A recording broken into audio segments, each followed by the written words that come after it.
How are you, Scott? I'm well, Rich. Thanks for having me in. It's been too long. It has been way too long. It has been. Congrats on moving to SportsCenter. That means a lot, I'm sure, to you. Thank you. It does. It's exciting. It's exciting to be able to kind of talk about it because it's been in the hopper for a while, and you keep these things close to the vest. And now that we can discuss it, it's exciting to get home to family, friends, the area. We're all from somewhere, as I often say. That's where I'm from, and I didn't know that I could get back there, but the fact that my bosses all the way up to the top, to Jimmy Pitaro, who's a mensch, were willing to entertain the thought and ultimately greenlight it is just massive, man. It's a total game changer for me. I'm thrilled to hear that. You deserve it, and I'm glad that Jimmy Pitaro and the rest of management said yes to that. You were so kind to call me after my dad passed, Scott. And your mom's 80, right? She's 80 years old? Yep, she'll be 80 this summer, yeah. So for you to go, and she lives in the area, right? So for you to go down there and work there and have your kids go to her house and she to theirs, yours, and there's nothing like it, man. Yeah. Good for you. That's the good stuff. And, we could talk sports, but, I'll tell you this. We will. Yeah, I did reach out to you after your pop passed, but it was cathartic for me, too. And there's a lot of people out there that are in that club, and we all have your back, and we all have each other's backs, and that's how we get through those tough times. So that was memorable, man. That was a beautiful moment between friends, and it meant a lot to me, too. But I bring it up only because here it is great, again, and we will talk sports, to be able to do something, and have a family moment and be able to put your professional spot where it can actually enhance your personal. It's so rare in the TV business to have people say, let's do it. Plus, it's a great idea, man. D.C. is where a lot of people, obviously, the professional teams come through, and you're going to have probably a lot more in-studio guests than you've had up there in Connecticut. I would think. Certainly the opportunities to cross paths with people is they're thin on the ground in Bristol, as you know. So much like where you are, it's a different kind of cross section, I suppose, of who comes through there, but more do. And we look forward to however the things might change, and I look forward to how, just personally, as you said, being around family will change the whole vibe just in life. And ultimately, it's our life that matters. You and I are lucky to do what we love. Yep. But what we love more than anything is our family. So that'll put me there. And again, a little part of me is jealous because my suggestion to do SportsCenter and move it to Staten Island, New York, went over like a lead balloon about 20 years ago, man. It just look at all the juice you got now. You just had to put that on hold to do even bigger and better. I should have. I said to him, I'm like, look, we can have Steven Seagal come in. Alyssa Milano, Rick Schroeder. You could have Rick Schroeder come in. Yeah. Wu-Tang Clan. That would have been amazing. Could you imagine? SportsCenter. The best house band in the house bands. Please. Yeah, that would have been strong. Oh my gosh, I would have gotten more lines than Stewart. I'd have gotten more lines from push. Push. To use the Buckeye line, push. Yeah, exactly. All right, let's talk sports now, Scott Van Pelt. Let's get to it right here. The biggest storyline to come out of the NFL playoffs so far, in your mind, would be fill in the blank right there. What would it be? Kansas City's explosion. Down 24 to up at the half. You try to frame it, and there's a lot that went into it. Obviously, there's some decisions that get made, some that are conservative, some that are aggressive from the Texans side. But then it's the capacity for Mahomes and that offense to explode like that. What they had a 28-point quarter against the Raiders earlier this year, but to do it in a playoff game like that and to totally take what appeared to be a dead in the water game and flip that script, that's huge. And then you combine it with, I suppose, the 1A, which is the presumed MVP having a second consecutive tough playoff game. Tennessee going in there and winning back-to-back games in New England and then over the one-seeded Baltimore. To me, the AFC gave us the most compelling storylines from the weekend. San Francisco, Green Bay, sure, I'm signed up for that. Give me that for sure. I'm just saying, to come out of the weekend, history made in Kansas City, and the fact that Tennessee and it wasn't an accident, Rich. Like they won that game because they went in and they largely bullied Baltimore. That was not anything I think a lot of people saw coming. Well, I guess you hit on something that I mentioned in the first hour, which is the Lamar isn't all that camp that we heard so much about throughout the summer is now after 17 stellar regular season weeks, or 16 because he sat out week 17, enough to win himself the MVP award that we're going to see the night before the Super Bowl.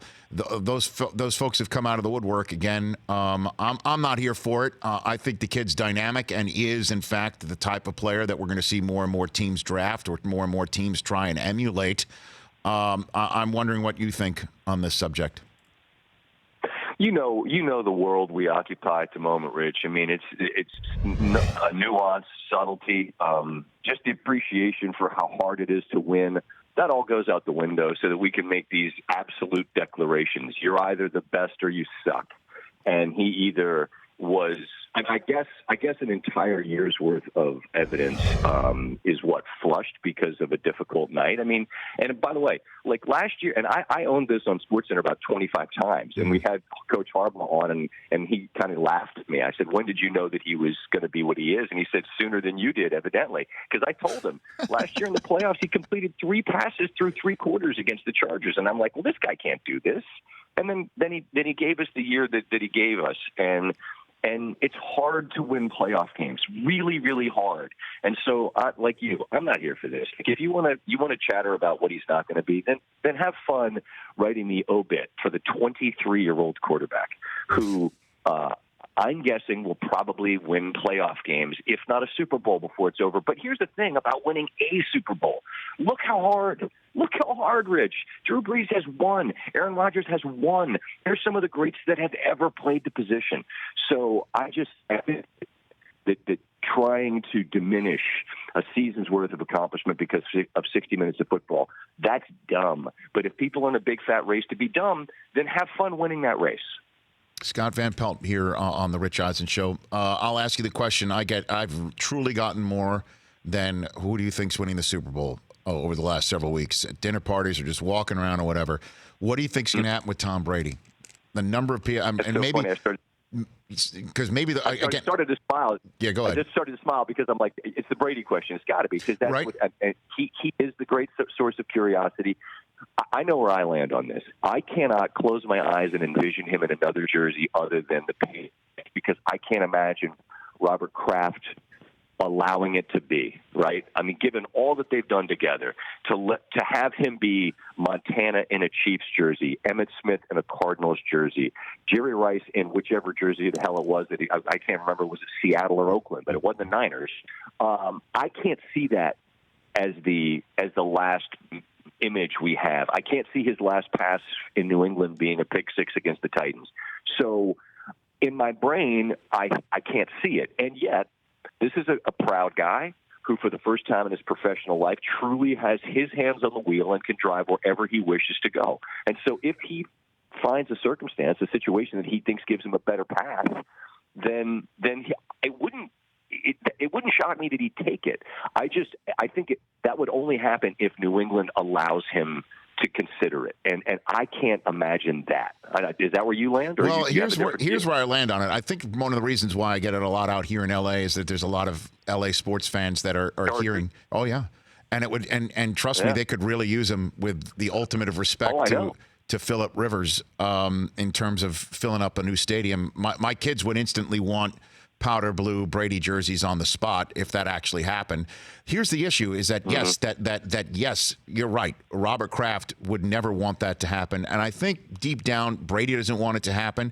Belichick, I don't know if he's looking over the steering wheel and saying, hey, at some point, we've got to get ourselves an idea about what we're doing over the next 2 to 5, 6 years, certainly since that's what he has left, one would think, as a coach. But the deadlines, the way this all works out is he needs to make this decision. This has to be done by March 18th, new league year. Otherwise, he counts $13.5 million on the cap, period. That's what he counts in terms of being either cut or traded. And then if he stays, then obviously he wants to get paid a significant amount of money.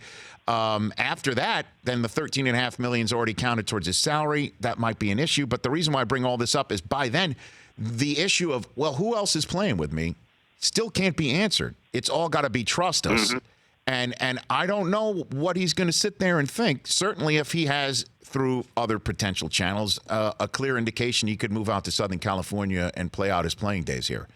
That's going to be when push comes to shove. Everything you said is entirely reasonable. And if I'm Brady, for all that we've accomplished together in New England, I would say to Robert Kraft, Bill Belichick, et cetera, let's look at this list of folks we had this year. That isn't good enough, right? Because it wasn't. And the opportunity to play with a Gordon, an Eckler, and an Allen, and a Henry, and a Williams, et cetera. Oh, yeah. I mean, I think that's. I mean, not for nothing. That's a better group. It's a tougher path because you got to play 2 games against Mahomes, and I get that Buffalo's on the uptick, et cetera. But they've dominated a division forever. I mean, they've had a much easier path in the East than anywhere else. So I don't know. It's all fascinating, just because just to get the dismount right, man. That's one of the hardest things in sports to do, and so few of the greats get it right. And by right, I mean for us. It's for them. Right. It's all that really matters. But for us, for it to feel like the appropriate ending, where you go, yeah, that feels right. I mean, that's going to be really, really curious. I mean, and it's fascinating. That word gets overused, but it's fascinating to think about what Brady does next. Last one for you, Scott Van Pelt. What happens tonight? Yep. What do you think happens tonight in New Orleans and on your network? I got Reese Davis calling in hour 3. He's getting set to host it. What do you think happens this evening between LSU and Clemson? When I talked to Chris Fowler last night, he did a great job of letting me and our viewers understand something, that both teams that they sat down to are not confident. They are supremely confident. And it's rare that both teams arrive to a field for a game where each has the right to feel overwhelming arrogance about who they are. And one of them is going to be wrong.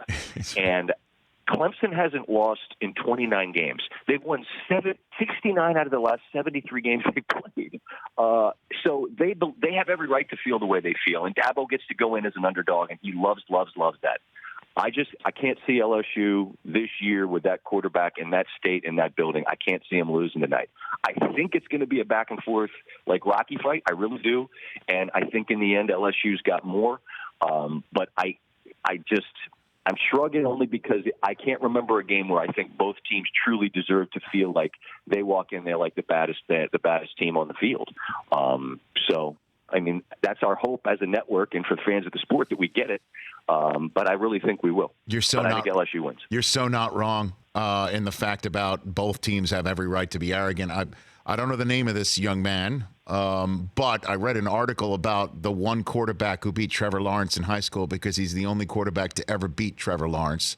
And Joe Burrow would add his name to that list of that guy whose name is atop it. I don't know his name, but it's unbelievable. And scouts are going to be all over this game because it's the next first overall draft choices. The next two. For sure. 2020 and 2021. Hey, it is there. Do I have 15 seconds to give you an attaboy on the way out? Just the NFL show you guys did with Belichick, Collinsworth, and the crew.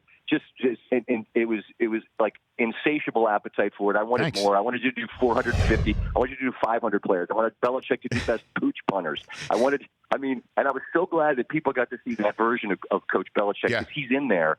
Keeps it very close to the vest, but when he truly is engaged and interested, and you did a great job of just facilitating all that. Thanks, brother. You couldn't have asked for more, and you guys were awesome. Thank you. One of our favorite moments of shooting that was when Belichick was talking about Johnny Unitas, because it was time to talk about Johnny U, and he said that he was at Johnny U's youth camp. He attended it as a member of Johnny U's youth camp. And he said, however, he didn't catch passes from Johnny. He was his team's center, so he snapped passes to Johnny Unitas. And later on that night at dinner, when there was a whole bunch of us there and Collinsworth sitting to my right, Belichick wasn't there, but because it was a long day of shooting and he had come from a long way. We all agreed that was the most Belichick thing he could have said or did say the entire day of the first shoot of all 4 episodes, that he snapped the ball to Johnny Unitas. And then sure enough, in the 6 months, you give NFL Films 6 months to sprinkle their sable fairy dust in the edit bay. They found a picture of Belichick snapping to Johnny U, which I saw for the first time when they aired the quarterback show. It's unbelievable. It was unbelievable. I'm so glad you enjoyed it as much as you did. Well, everybody did, and they're great. You all were great. It was fantastic. Kudos all the way around to everybody, and especially all the people behind the scenes, because as you and I both know, nothing that we do is great without the hundreds of men and women behind us that are propping us up. So kudos to all of them. It was sensational. Right back at you, Scott. Thanks for the call. Again, congrats on moving the SportsCenter. We'll chat way before that, obviously. I hope so, pal. Be well. All the best. Right back at you. Scott Van Pelt at Not the Fake SVP. For more of The Rich Eisen Show, tune to Audience Channel 239 on DirecTV for free on BR Live or download The Rich Eisen Show app.